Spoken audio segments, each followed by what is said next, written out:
Hi guys, welcome back to my channel.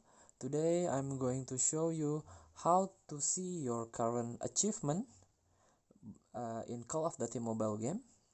So first step is click your avatar banner at the top left of your screen and click the achievement button. This is the achievement and medals page.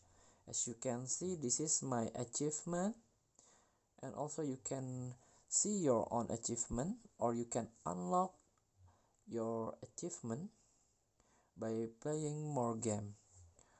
So I already unlocked several or some achievement here. This is for example, this is LMG master.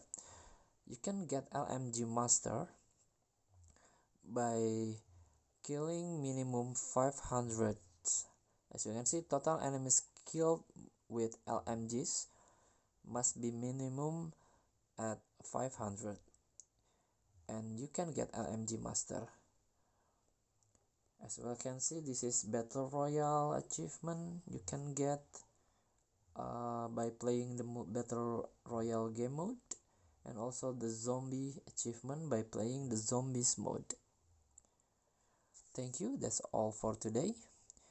And also don't forget to comment, like, and subscribe, and click thanks button below.